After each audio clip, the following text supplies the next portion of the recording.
Hop là. Salut tout le monde et bienvenue dans cette nouvelle vidéo de test du DJI Mini 2, le petit drone de chez DJI qui pèse moins de 250 grammes. Donc c'est une vidéo test qui va être un petit peu différente de d'habitude. Cette fois-ci, je ne vais pas vous parler de fiches techniques complètes. Je vais plutôt vous donner mon avis sur des points précis.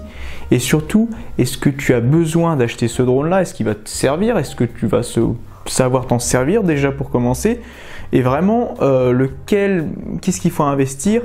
Pourquoi? Je vais tout vous expliquer dans cette vidéo.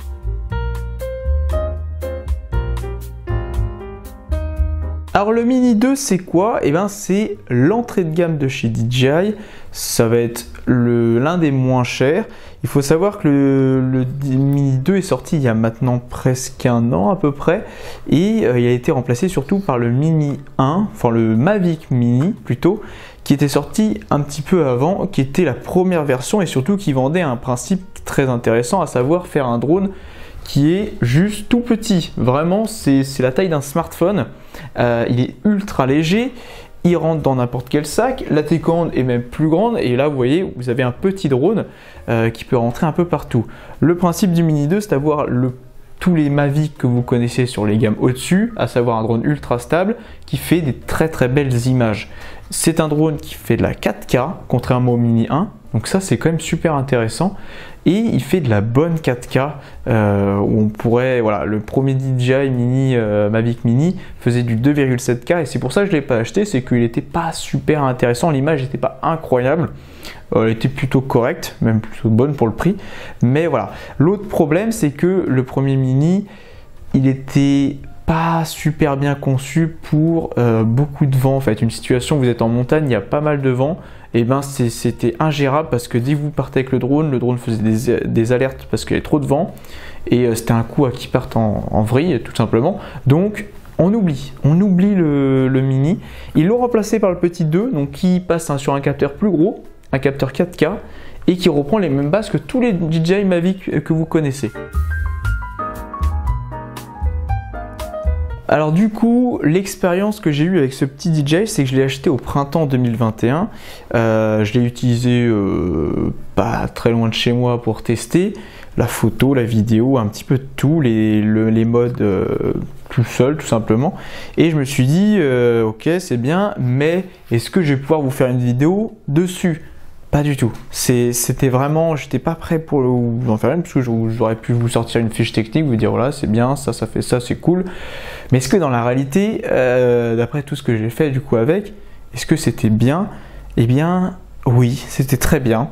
Alors je l'ai utilisé cet été sur plein de spots différents, plein de situations différentes, notamment exemple en canoë. Hop, je me mets au bord de la rive, je sors le petit DJI du petit bidon étanche parce que voilà, je me balade pas avec le DJI comme ça, c'est un coup à le perdre, enfin le perdre sous l'eau, donc là c'est foutu.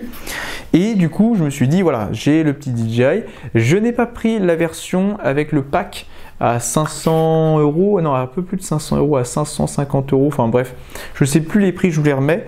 J'ai pris le pack de base, c'est à dire que le drone et la télécommande et des hélices, une batterie du coup et rien d'autre. Ah oui, pas le truc rouge que vous voyez là, ça j'ai acheté 4 € à peu près et je me suis dit bon, une batterie ça me suffira et en fait j'ai racheté par la suite une deuxième batterie parce qu'en fait je me suis rendu compte que ça allait pas suffire dans des situations qu'il y a eu cet été quand j'étais en vacances et effectivement ça ne suffisait pas une batterie, deux batteries c'était nickel.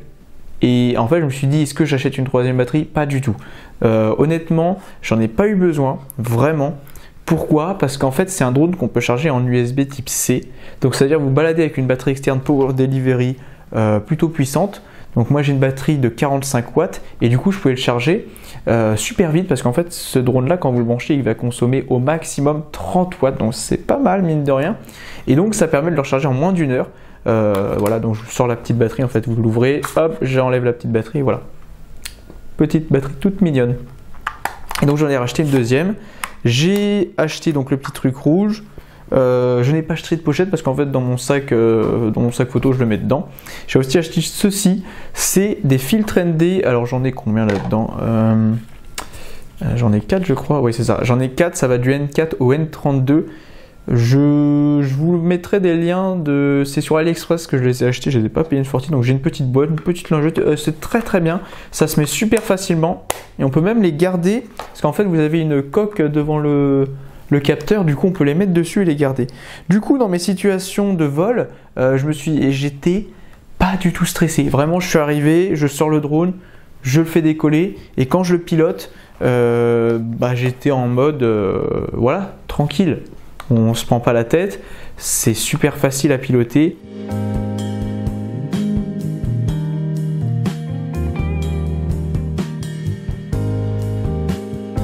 Alors, est-ce que le Mini 2 va te convenir? Est-ce qu'il est fait pour toi?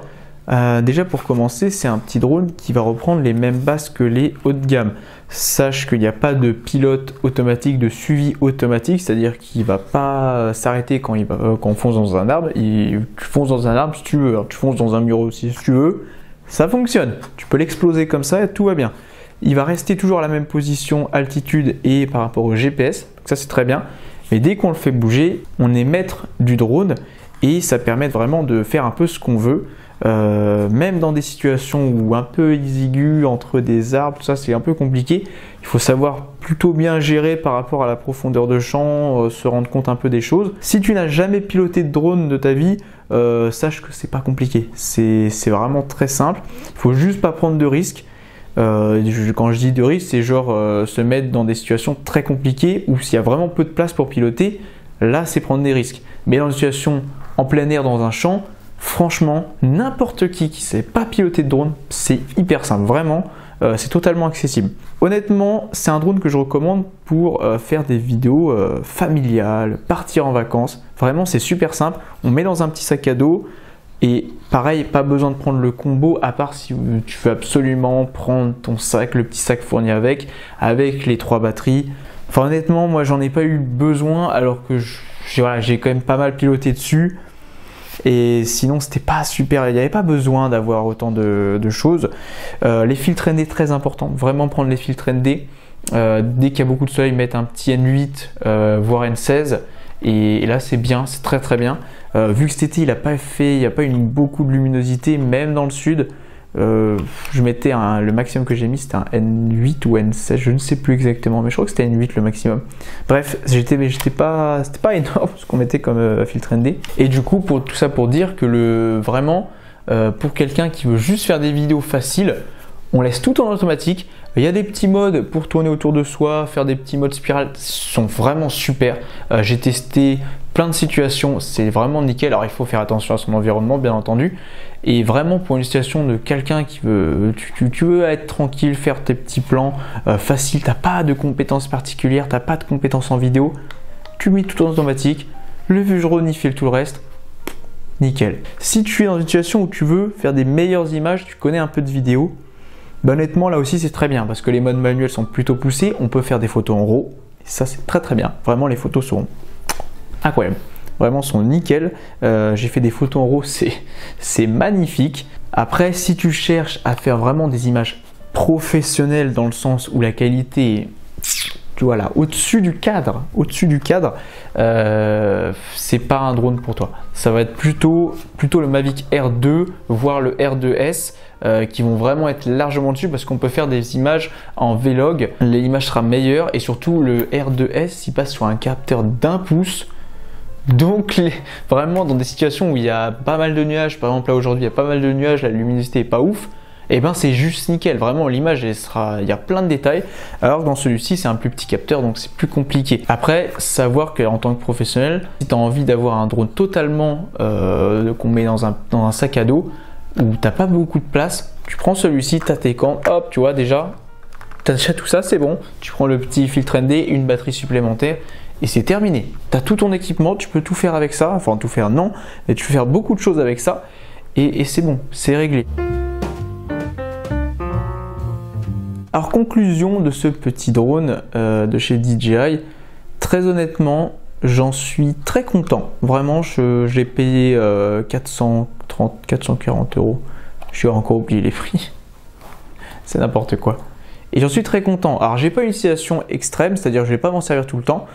Mais dans des situations plutôt intéressantes, je le sors et hop, je peux faire mes images, je suis posé. Je suis pas comme mon drone FPV où vraiment c'est plus complexe, beaucoup plus compliqué à piloter, où je suis beaucoup plus stressé quand je pilote. Même si honnêtement avec l'expérience aujourd'hui, ça va, je me sens pas, je suis pas en train de trembler comme un malade, mais dans un spot par exemple que je connais pas, je suis stressé avec mon drone FPV, alors qu'un DJI comme celui-ci, facile.